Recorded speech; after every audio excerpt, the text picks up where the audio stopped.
Good morning. So I just got through recording a video about my friend Susie and her relationship with her mom, because it was something on my heart and it felt poignant to talk about today. So I'll get that video uploaded soon. I'm waiting for Brightspeed to come out and fix my internet for the second time this week. Let's just see what Spirit wants to talk about. So let's start with the wild unknown archetypes. The desert.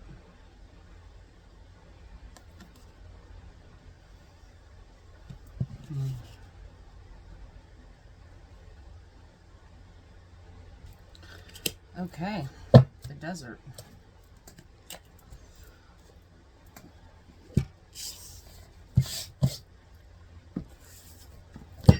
Card number 38.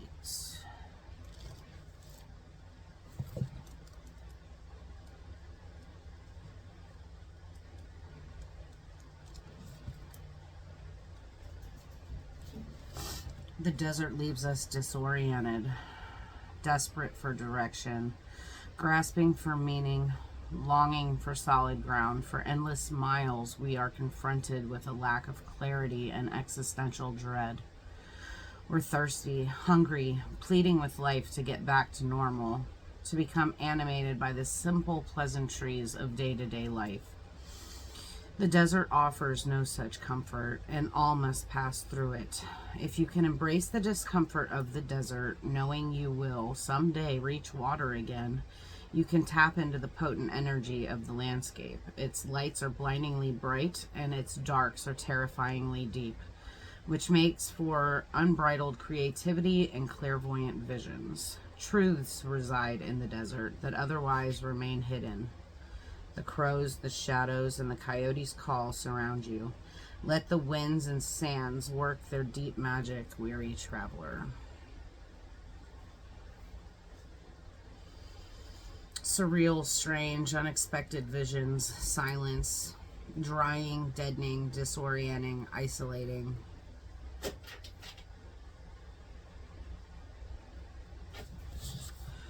When in the throes of the desert, contemplate the following. You are not alone.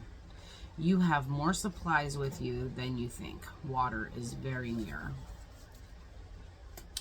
The desert is alive and pulsing with energy despite its desolate appearance. Turn toward it rather than away from it.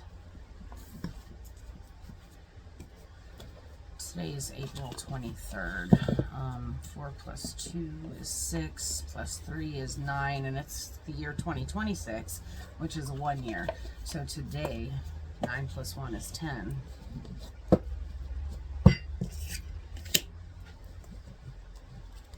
Tens are about endings that bring new beginnings. Ones are not only new beginnings, but they're about the self, and they're about initiations. The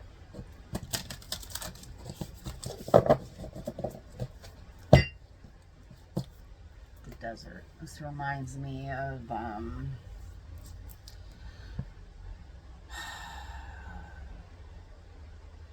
the Israelites wandered the desert for 40 years with Moses.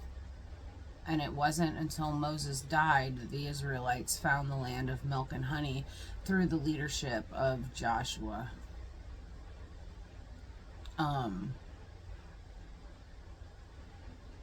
They wandered and wandered and wandered blindly until Moses passed away. Moses represented the old covenant.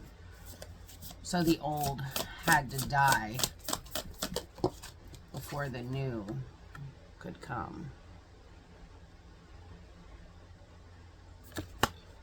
The magic of nothingness. Nothingness.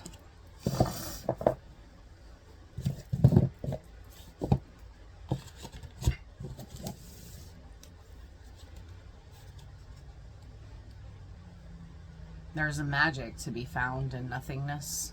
When you in the desert, it appears like nothing.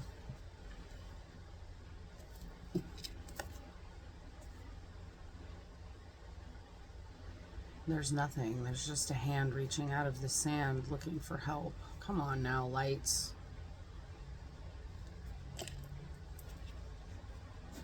When you stop everything and allow yourself space, something that you miss when you're rushing around begins to unfurl.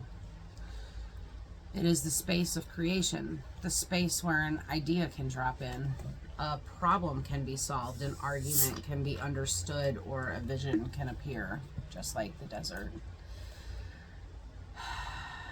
After you read this card, you're invited to do 10 minutes of nothing. Put everything down, move away from distractions, and just sit. Don't try to change or control anything. Instead, just observe what is. There's no outcome in mind, no goal to reach, just a pause. It should be an easy task. Yet, in our fast-paced world, it can feel like the most challenging practice of all. The more moments of nothingness we invite into our lives, the more magic begins to appear. When you're busy, you repeat the same actions and behaviors again and again without noticing. But when you stop, you realize that every moment, every breath is unique. You may just realize how much you've been missing out on. Beautiful.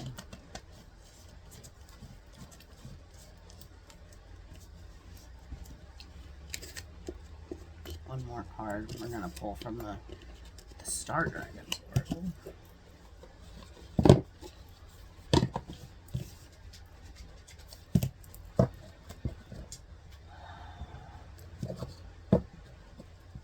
The magic of nothingness kind of brings a beauty to the desert.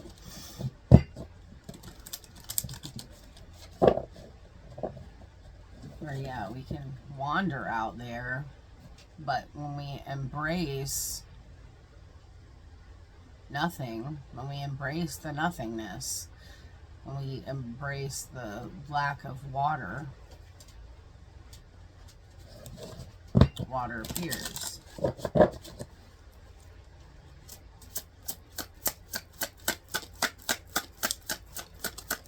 else?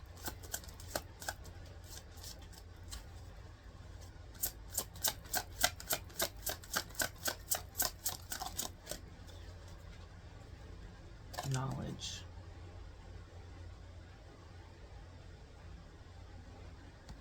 Knowledge.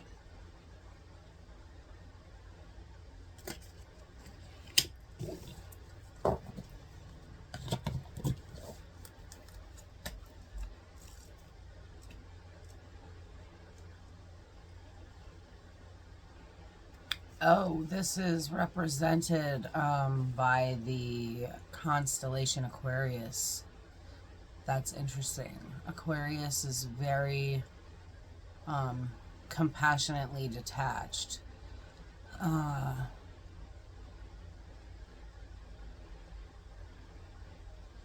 Build your skills and abilities, learn more now than ever. Aquarius is also about new technology and collective, like groupthink. Knowledge is the key to set your mind free. Seek and you will find me. I am in every corner, in every situation, in every trial and test. Live and learn from me. Listen closely. The general of knowledge calls you to arms to build up your ability, skill, and endurance for retaining information. Learn all that you can and be all that you can. Knowledge is power. So there's some kind of wisdom that's gained here in the nothing, in the desert. Some kind of knowledge, some kind of skill. Well, I will actually tell you that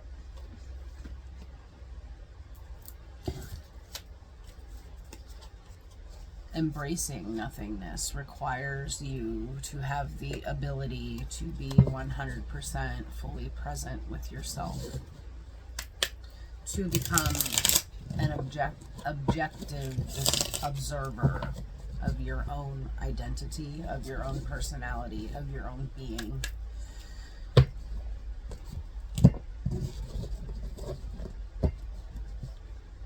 Wander in the desert for years and years and years, trying to get water from rocks.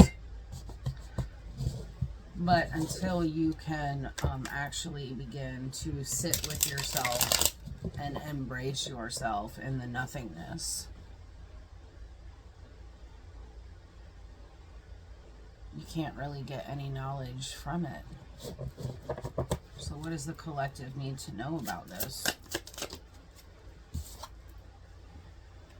The Four of Earth, otherwise known as the Four of Pentacles. He's embracing four little bunnies.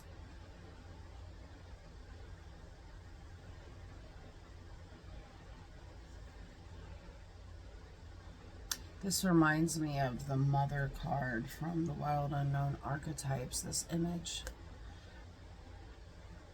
The tree is holding on to these four bunnies and like won't let go. And I can't help but think about the devouring mother. So the Four of Pentacles is about our investments, protecting our investments, okay?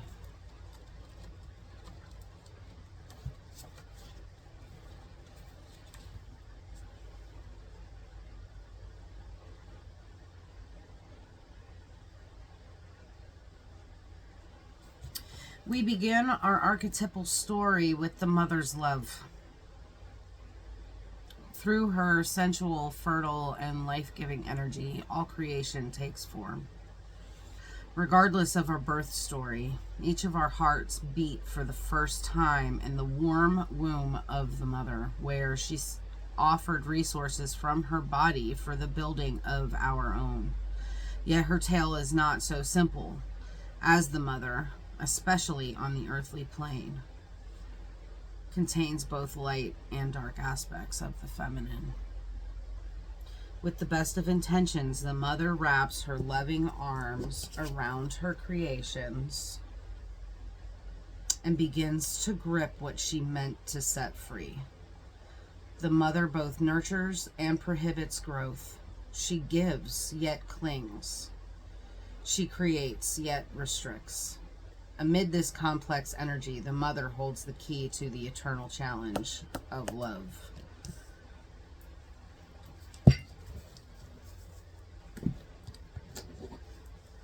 That kind of ties back into my story about my friend Susie. So this might end up being a long video. I might stitch it at the end, or I'll share it separate and I'll just link the two in the descriptions. What else can you tell me about this desert? Thank you. The Three of Fire and the Three of Wands.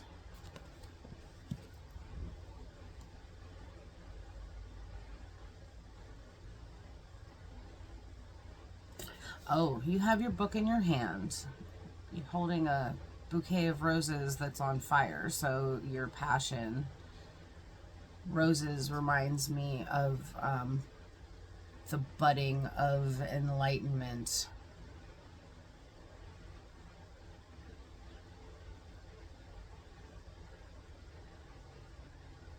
Three of Fire is about waiting for our ships to come in, getting ready to set sail to the next chapter of our story. Today's a 1 day. The knowledge card is a 1. 38 is 11 and 34 is 7. 117. Give me one more, please. Epiphany.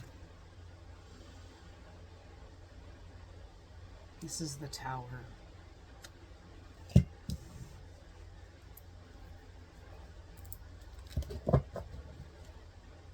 At the bottom of the deck is the Ten of Water, the Ten of Cups. and the Empress and the Ten of Fire.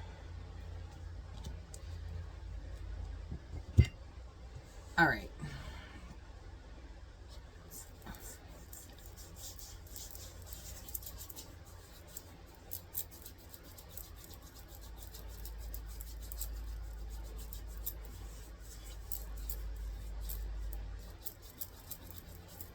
Let's read about Epiphany.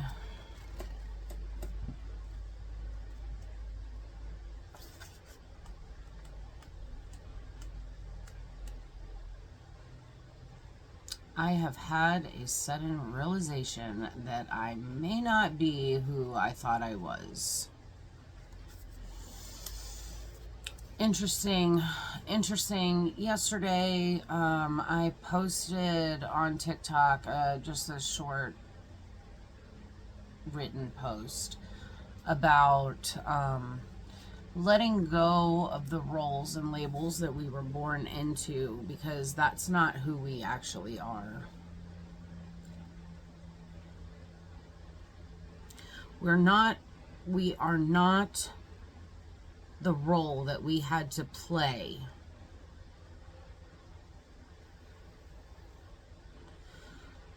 Four of Earth with this card.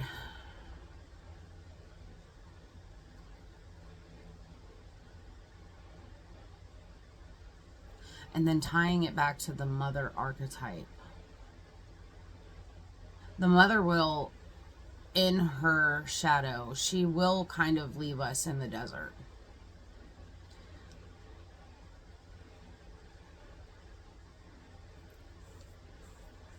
When we're in the desert, we are prone to people-pleasing and validation-seeking, as well as codependent behaviors.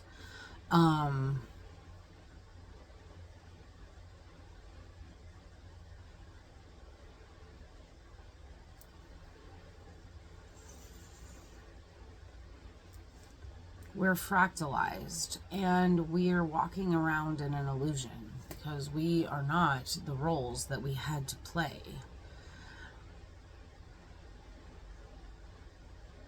This Four of Earth with the Three of Fire, this is somebody who is trying to get away from the attachment, because that's where the knowledge comes in, that we are not the roles that we were born into. Yeah, we might be the oldest daughter, but that doesn't mean that we have to appease every single demand of our mothers.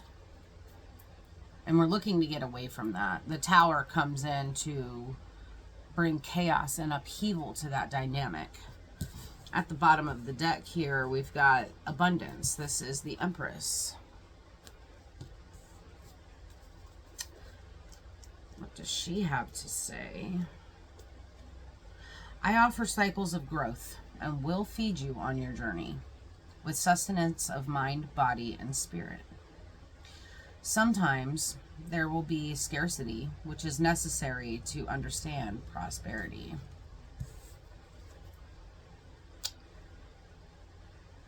The Empress will nurture you, will feed you while you are wandering the desert.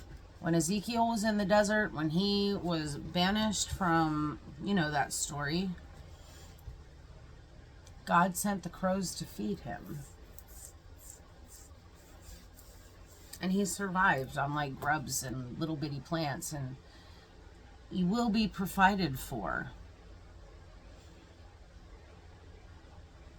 The Ten of Water, this is emotional fulfillment. This is standing on your own 2 feet and relishing in the abundance that you create for yourself.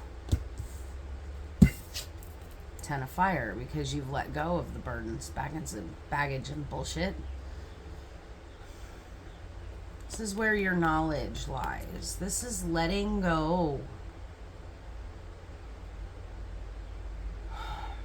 Letting go of the roles that you had to play. letting go of having to carry the emotional weight for everybody else while they just flitted around and did their own thing with their own unhealed wounds.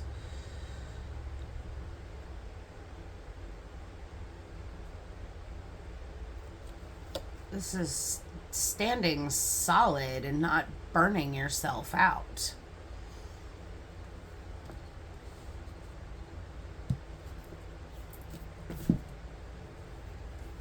Desert doesn't have to burn you up.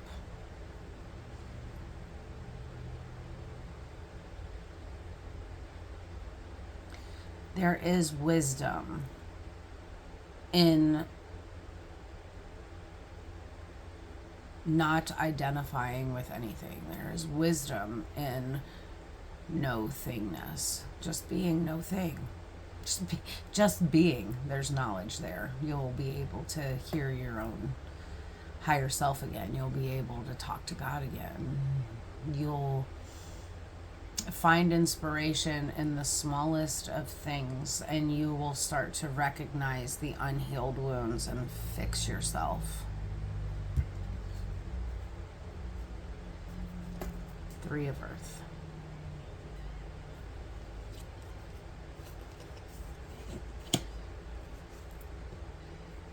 Four of Air. And the Sun. From the epiphany comes a new way of being. Collaborating with the universe to get the things you want. And then resting in those manifestations, in the collaboration, resting in it.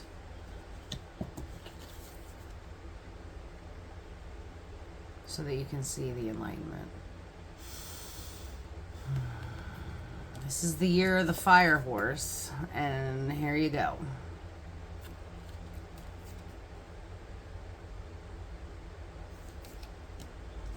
Enlightenment can only come from resting in the nothingness. And with that, I love you guys. I am not going to stitch that video at the end of this one. I'm going to post it separately. But I hope you have a great day. 22:22 on my timer. I'll catch you on the next one later.